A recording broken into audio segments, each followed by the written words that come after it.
Well, we are back for a Luba maintenance. I'm actually over on the hours. I went over by 43. Somebody in the last video said to use a box, so got an Amazon box. Then somebody said I should take off the cutting disc, so I already got started on this bolt.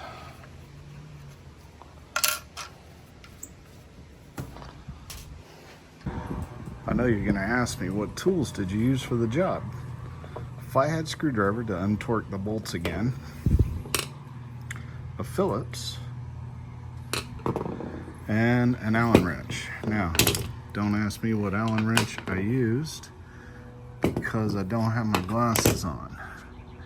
But I will zoom in here and you can see I used that one. Oop, back that up a little bit. Right there. So we're gonna say 2.5. And somebody else told me that I should be using Loctite to put these back on. Guess what I don't have? I do not have Loctite.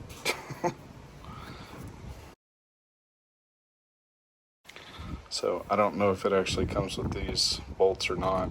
Probably not. I'm assuming they think that you just take off the blades. That's how it goes.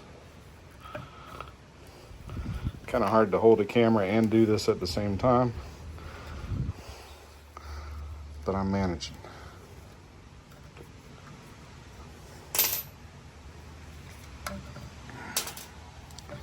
Okay, so cutting disc is off.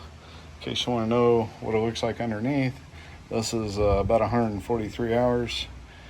I try to clean it every time. I haven't cleaned it today, and it did a lot of wet work today. The ground's real wet out there, so my plan is clean all this up and then spray it down with lubricant. Somebody else said that if you spray it down with lubricant, silicone, it'll keep it. So that's what I'm gonna do. All right, so the kit comes with the blades, washers, and comes with blue Loctite on it.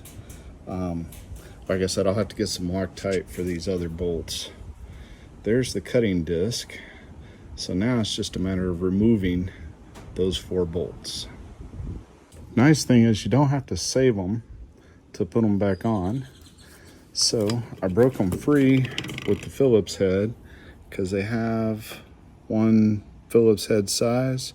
Now I'm hoping to get them out with the drill bit. They're pretty gunked up, but we'll see. I said it last time, but it bears repeating. If you don't have yourself one of these cut gloves, because you're going to be handling razor blades, make sure you're using one of these and not just your bare hands, because even if you try, you're still going to get too close to the blade and end up cutting yourself. 2 left. Okay, all the blades are out.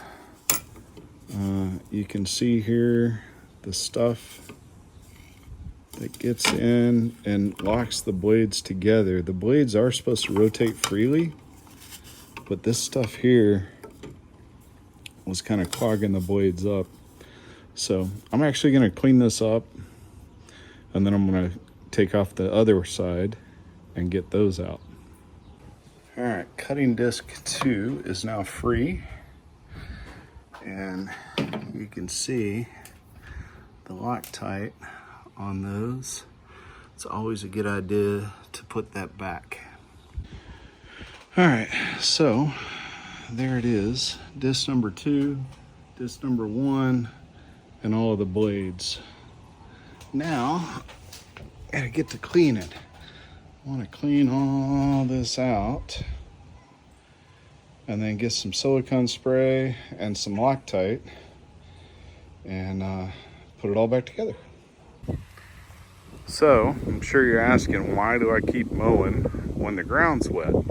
Well, I have these sprinklers here, and there's no choice but to mow with the ground wet. The problem is, this is prairie grass. This is not your asbestos, alfalfa, whatever. Not your nice Bermuda grass. This is prairie grass. So what it does is, when the mower runs over it, all it does is just kind of lay down and get out of the way. So really it needs to be cut in both directions.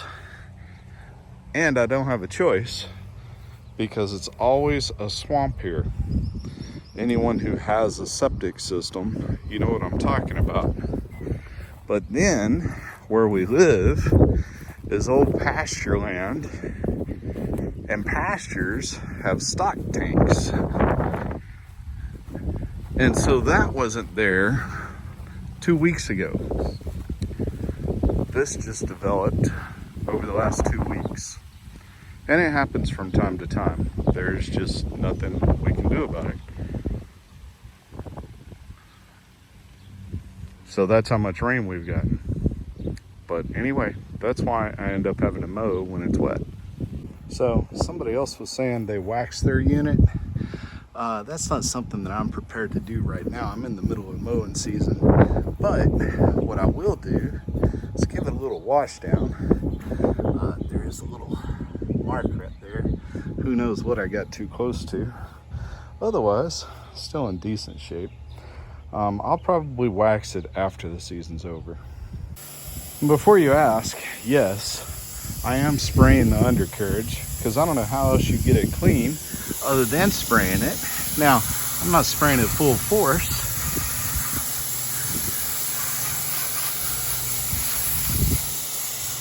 But I'm going to tell you, the grass that goes up there is at least that wet, so it should be fine. Look, I'm not saying you're okay to hose down the bottom. I mean, I'm just telling you what I did. Please use their recommendation and don't hose down the bottom. But how else are you gonna clean it? Of course, I guess if you're not supposed to do that, then it won't turn back on, right?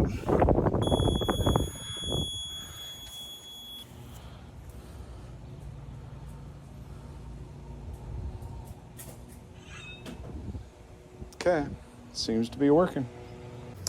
Well, I found some Lucas speed wax. Maybe try that out. It says I can put it on wet or dry. So, it is not easy to clean the bottom of this thing. All these cracks, damn near impossible to get all the grass out of. So, I'm gonna say good enough. Like I said, the end of the mowing season, maybe I'll worry about actually cleaning it up properly. Lucas speed wax has been applied. It smells like mint.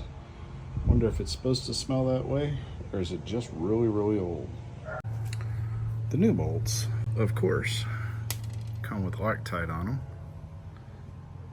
So let's put them on.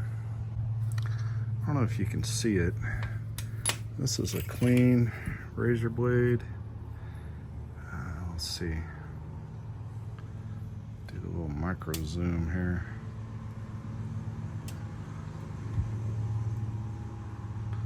It's actually a blade beveled on both sides. So as far as I can tell, there is not a top or a bottom. The blade is beveled all over. So this is what I was talking about. That blade is as tight as it can go, and it spins freely. But the moment you get some gunk in there, it's gonna clog it up. So you gotta make sure, at least if it's not gonna spin, you want it out like that. But the idea is it's supposed to spin freely like this, and centrifugal force holds it out. That's how it cuts, supposedly. They sent extra washers in the kit. I think it's because they know me, and they know I'm gonna drop one or two. So there's a good chance I'm gonna lose one of these washers. So I don't know what the torque rating is on these. I just tightened them until I couldn't tighten them anymore. Disc one complete. Flip over the disc for side two. In case you're wondering, that's number two. Once again, If the blades don't rotate freely, then you've done something wrong. But you also want to make sure that it's as tight as it can be. If you see here, that one's not tight. Now it is tight and the blade still rotates. All right, so I ended up with 2 extras. I'm gonna save those for the 50-hour maintenance where you gotta reverse the blades, and maybe might need one then because I have a tendency to drop things. The rest of this, the old stuff, can just go back into that packaging. So, time to put the cutting disc back on the mower. So, I guess you can put this back in anywhere. I'm gonna try to reuse the same 3 holes that I took it out of. And I know what you're gonna ask. Did you find Loctite for the nuts, for the bolts? No, I did not. I'm gonna wing it and hope one doesn't fly off until the 50-hour maintenance. Which case, by then, I'll have Loctite. I mean, some of these bolts still got a lot of Loctite on them. So, I think I'll be okay for 50 hours. I've really got to get this unit back in service. I got a lot more mowing to do. I barely get this acre mowed over the weekend. So we're going to spray this down with a little speed wax, and hopefully it won't clog as much. That's it for this video. Please like and subscribe for more.